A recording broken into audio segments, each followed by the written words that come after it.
का जो नियम है वो एक ही नियम है जो शिव महापुराण के अंतर्गत है। सुबह पूजा की थाली लगाई है, 5 व्रतों का विधान है, छठा व्रत का विधान नहीं है। कितने व्रत? 5। सुबह पूजन की थाली लगाई है, पूजा की थाली अभिषेक का सामान सब लेकर आप मंदिर में जाइए, शिव मंदिर में जाकर बाबा का जल अभिषेक पूजन करिए जिस हिसाब से आप करते आए हो। पूजन की थाली में सामान उतना रखना जो शाम को भी आपके साथ चला जाए, अलग से नहीं रखना पड़े।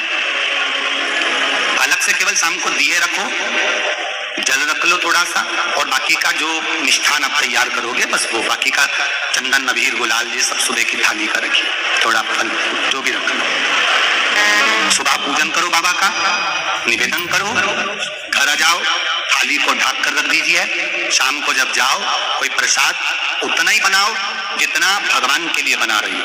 ये नहीं कि खीर ज्यादा बना ली तो आधी हम यहाँ ले जाएं और आधी घर के लिए छोड़ दें, नहीं, उतना ही बनाओ जितना भगवान के लिए जाएगा, जिसमें से 3 हिस्से हों।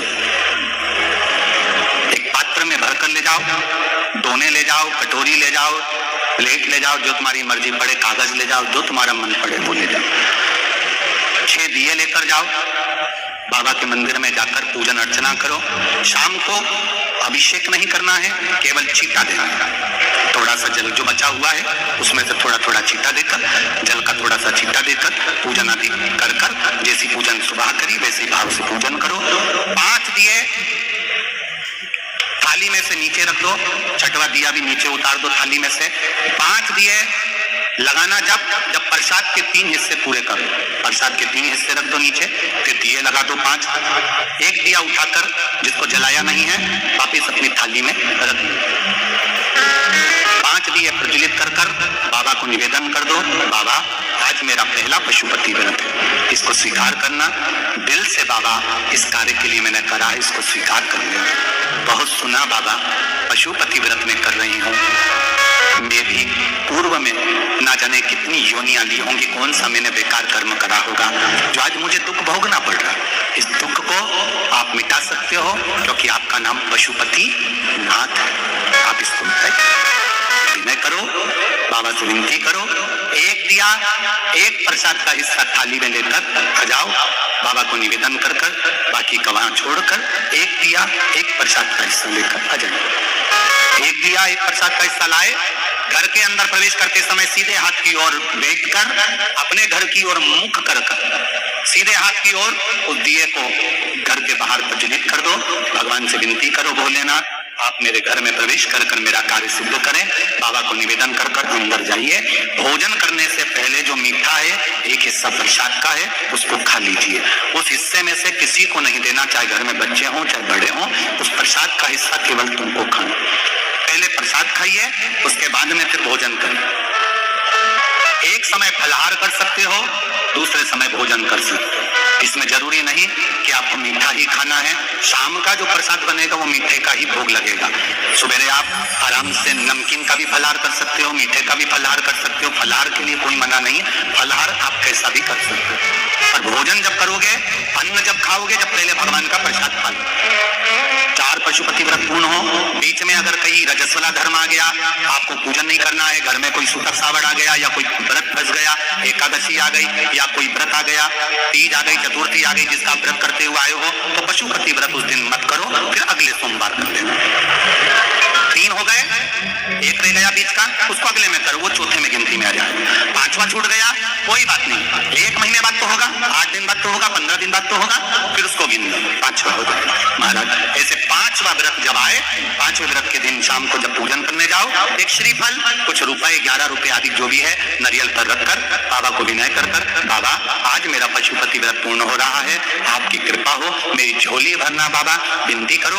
और वो श्रीफल रुपया रखकर 5 दिए लगाकर, एक दिया वापिस लेकर, एक हिस्सा प्रसाद का लाकर देहली पर अपने वही दिया लगाकर अंदर प्रवेश कर कर भोजन ग्रहण करो। बाबा को निवेदन कर लो। पशुपति व्रत का कोई उद्यापन नहीं है, पशुपति व्रत का एक ही उद्यापन है, जो श्रीफल और 11 रुपए आपने मंदिर में रखे हैं, वो उद्यापन के भाव से रखे हैं, भगवान को नमन कर कर रखे हैं। ये पशुपति व्रत। अब दुनिया के लोग इसको पशुपति व्रत को कहीं इतनी बत्ती लगा दो, तो इतनी बत्ती का दिया लगाओ, तो ऐसा करो, तो गलत। उसका नियम जो है वो एक ही, उस नियम के अलावा कोई नहीं। आप प्रेम से करो, स्नेह से करो, उसको दिल से विचारो, मन से विचारो। शरण मांगो घड़ी रे घड़ी, दुख काटो दया करी निदर्शन आपो। आप दिल से उसका स्मरण, ये पशुपति व्रत है। एक व्रत करने के बाद अगला जब व्रत करो तो थोड़ा रुक कर करना, एक साथ लगे लगाए व्रत ना करिएगा, थोड़ा रुक कर करिए, इंतजार करो 3 महीने का कि बाबा मेरी ऊपर कृपा जरूर करेगा। दिल से करा है तो वो दिल से देगा, झोली भर कर देगा, ये निश्चित है। उसका व्रत फल देता है। करना जरूरी नहीं है कि व्रत माताएं करेंगी, पुरुष कर सकता है, बच्चे कर सकते हैं, बूढ़े कर सकते हैं, बड़े कर सकते हैं, बेटा बेटी कर सकते हैं, नवयुवक बच्चे कर सकते हैं, पर दिल से करो उस पशुपति को। कोई आपका दूसरा व्रत फंस गया है तो पशुपति व्रत को छोड़ दो। उस दिन आपका जो व्रत है, एकादशी हो, चतुर्थी हो, तीज हो, छठ हो, उसको कर लो। नवरात्रे फंस गए, नवरात्रे कर लो, उसके बाद कर लेना पशुपति। जितने व्रत रहना है उस व्रत को बाद में। महाराज शिव कृपा, व्रत एक ही मंदिर में करना। जिस मंदिर में पहला व्रत करा है उसी मंदिर में 5 व्रत करना। ये नहीं कि हम मायके में 2 व्रत करके आ गए और तीसरा व्रत हमने ससुराल में कर लिया। नहीं, 2 व्रत करके मायके से आ गई हो तो 3 व्रत भी मायके जाके ही करना। अगली बार ऐसे जाना कि सोमवार बीच में फंस जाए और तुम 1 व्रत करके आ जाओ। मायके में अगर व्रत कर रही हो तो अपनी पूजन का सामान अपने ही रुपए का होना चाहिए, मायके के पैसे का नहीं चाहिए। कुंवारी होती और तुम मायके के सामान से पूजन करती, अगर कुंवारी होती तो तुम्हारा वो पूजन लगता, पर विवाह होने के बाद, गोत्र बदलने के बाद आप अपना पूजन का धन अपना खर्च करें। हम तो यहां तक कहते हैं मंदिर में भी अगर लोटा भरा हुआ रखा है, मंदिर में बाल्टी भरी रखी है, आप पहले अपना कुछ रुपया दान पेटी में डालकर फिर आप उस लोटे का प्रयोग करें। पीपल के पेड़ के नीचे पूजन करने गए, आंवले के पेड़ के नीचे पूजन करने गए, बड़ के पेड़ के नीचे पूजन करने गए, किसी की लगी लगाई थाली मिल गई, सामान मिल गया, उसके सामान में से आप मत चढ़ाइए। आपके पास जो सामग्री है आप उससे पूजन करिए। अपने पड़ोसी से 1 रुपया भी मांगकर भगवान को मत दीजिए। जिस भगवान को देते हो उस भगवान को बुरा लगता है कि मेरे सामने खड़ी होकर हाथ पड़ोसी के आगे फैला रही है, तो मुझसे मांग, मैं तुझे झोली भर कर दूं। प्राप्त हुआ। बहुत सुंदर प्रश्न है आपका गुरुजी। पशुपति व्रत में जो 6 दिए लगाए जाते हैं उसमें बत्ती गोल लगाना चाहिए कि लंबी लगाना चाहिए? प्रश्न बहुत अच्छा है, एक बार जोरदार ताली बजाओ भगवती साहू के लिए। बहुत अच्छा प्रश्न। हमने पहले भी कथा में कहा कि शंकर भगवान के मंदिर में पार्वती भी है, शिव भी है, दोनों विराजमान। आप दोनों तरह की बत्ती शंकर के मंदिर में लगा सकते हैं। जहां देवी के मंदिर में अकेली देवी होती है तो वहां पर फिर लंबी बत्ती का क्रम आ जाता है। पितरों की पूजन हो रही होती है, लंबी बत्ती का क्रम आ जाता है। पर जहां पर देवाधिदेव महादेव भी हैं, पार्वती भी है, वहां आप गोल भी बत्ती समर्पित कर सकते हो, लंबी भी बत्ती लगा सकते हो, उसमें कहीं दोष नहीं आए। फिर आपने वर्णन करा 5वां व्रत पूर्ण होने पर 108 पुष्प या चावल बेलपत्र चढ़ाते हैं। सबको एक साथ चढ़ा देना चाहिए कि एक एक करके चढ़ाना चाहिए? वैसे शास्त्र रीति के अनुसार पशुपति व्रत में जो 5वां सोमवार पूर्ण होगा और आप 108 अगर कोई वस्तु चढ़ा रहे हो तो एक एक कर श्री शिवाय नमस्तुभ्यम, श्री शिवाय नमस्तुभ्यम, एक एक कर चढ़ाना चाहिए। एक साथ हाथ में लिया और एक साथ नहीं चढ़ाना, एक एक कर समर्पित। बहुत अच्छा प्रश्न है। एक प्रश्न जो आपने किया था उसका उत्तर इस कथा में चल रहा है, नंदी वाला जो प्रश्न आपने तीसरा करा है उसका उत्तर इस कथा में चल रहा है कि आप कहते हो कि मंदिर से जाते समय नंदी के कानों में कहकर चले जाओ। बैठिए बैठिए बैठिए बैठिए। बहुत सुंदर प्रश्न है आपके, बहुत भाव से और आनंद से आपने करा और जनमानस के कल्याण के प्रश्न है। ये केवल आपके लिए नहीं है, ये सबके लिए इतने जोरदार प्रश्न है। जो गलती भी करते होंगे तो उसको सुधार सकते। आपने कहा कि नंदी के कानों में कहना चाहिए। लोग हंसते हैं, कहते हैं बताओ वो नंदी के कानों में भगवान को कहना चाहिए। वैसे तो हम आपको एक बात बताते हैं कि दुनिया के लोग किसी दूसरे धर्म की कभी हंसी नहीं उड़ाते। दुनिया के लोगों को दूसरे का धर्म अच्छा लगता है।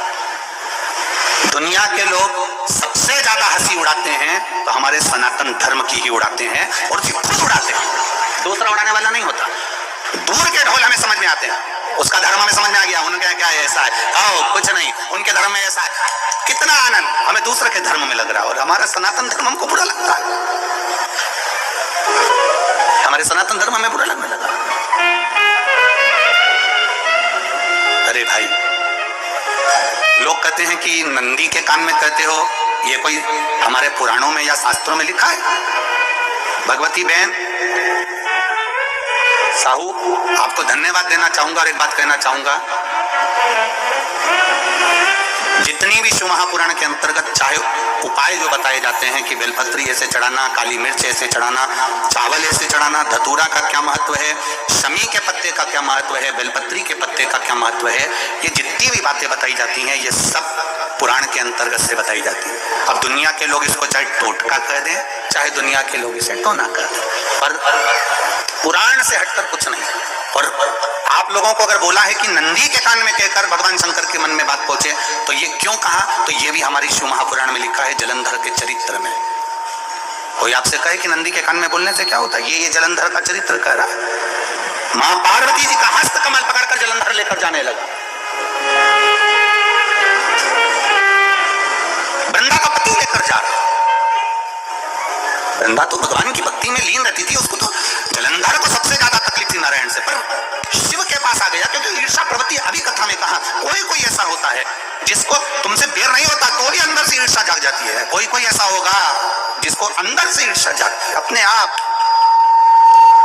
अपने आप अंदर से ईर्षा जागती है, उसका कोई बैर नहीं, और ईर्षा जाग रही है, भीतर से ईर्षा जाग रही। ना आप उससे मिले हो, ना कभी वो आप उसके सामने बैठे हो। कई लोग किसी ना किसी की बुराई करते हैं तो हम लोग पूछ भी लेते हैं, क्यों साहब उनसे मिलकर आए हो क्या तुम? कभी नहीं मिल किया, कभी उनका सामना हुआ नहीं हुआ, तो फिर बुराई क्यों कर रहा? एक ने कर दी थी इसलिए हमारे ध्यान में था तो हमने भी कर दी। लो, वो कुआं में डूब के मरेगा तो तू भी मरेगा का? नहीं। नंदी सामने बैठा है, गणेश जी को मालूम पड़ गया, कार्तिकेय को मालूम पड़ गया, माँ पार्वती जी का हस्त कमल जलंधर ने पकड़ लिया और लेकर चला, मालूम पड़ गया, तब नहीं रहा गया। गणेश जी को क्रोध आ गया और गणेश जी महाराज आए, शिव जी को जगाने लगे, पिताजी पिताजी पिताजी कर जगाए, उठो पिताजी, पिताजी उठिए, पिताजी जागिए, पिता को जगा रहे। भगवान शंकर नहीं उठे, तप में लीन थे। क्या करें हम, जलंधर के पास में इतना बल है, इतना बल है, और पिता की आज्ञा नहीं होगी तो हम कैसे मार देंगे इसको? मारने को तो मार दें, माँ ने आज्ञा करी थी कि जलंधर उसको तारकासुर को मार दो, तो कार्तिकेय ने तारकासुर को मार दिया। शिव जी की आज्ञा नहीं तो हम इसको कैसे मारें? क्या करें? सब कुछ गणेश जी ने देख लिया, शंकर जी के ऊपर बहुत बहुत बहुत बहुत प्रार्थना कर देख ली, पर शंकर जी नहीं जागे। तब आखिरी में विनायक ने, गणेश ने, जितने लोग आस्था चैनल पर कथा सुन रहे हैं, जितने लोग फेसबुक यूट्यूब पर कथा सुन रहे हैं, इस बात को याद रखना कि नंदी के कान में कहने से क्या होता है वो ये इस कथा से सीख लेना। आखिरी में गणेश जी को लगा किसको कहूं, शंकर जी भी तप में है, नंदी भी तप में है, मैं किसको कहूं?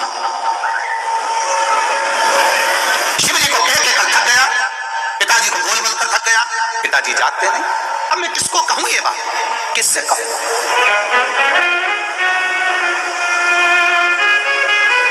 विनायक गए सीधे अब नंदी के पास में। नंदी भी तप में लीन थे, शंकर जी की ओर मुख था, शंकर जी की ओर मुख था। गए और जाकर तुरंत विनायक ने नंदी के कानों में जाकर कहा, नंदीश्वर, मैया का हाथ पकड़कर जलंधर लेकर जा रहा है, पिताजी तप में लीन है, कृपा करिए ना। बस केवल नंदी के कान में कहा, गणेश जी दूर हट गए, नंदी के कान में कहा, शंकर जी के नेत्र खुल गए, शिव जी के नेत्र खुले। ध्यान देना जरा, इस शिव महापुराण की, आशुतोष शिव महापुराण की कथा, जो कथा यहाँ कही जा रही है, यह कथा पहले के चरित्रों में सुनने को नहीं मिली होगी। जरा ध्यान देना इस संवाद पर, जितने लोग आस्था चैनल पर, जितने फेसबुक पर सुन रहे हैं, सनातन धर्म की हंसी उड़ाने वाले कह देते हैं नंदी के कान में कहने से क्या होता है, नंदी के सामने जाकर बोलने से क्या होता है, नंदी के पास बैठकर बोलने से क्या होता है, नंदी के पास बैठकर शंकर जी का मात्र दीदार करने से क्या होता है, दर्शन करने से क्या होता है। वो अच्छे से समझ लेना, जो लोग सनातन धर्म पर उंगलियां उठाते हैं वो अच्छे से समझ ले इस बात को।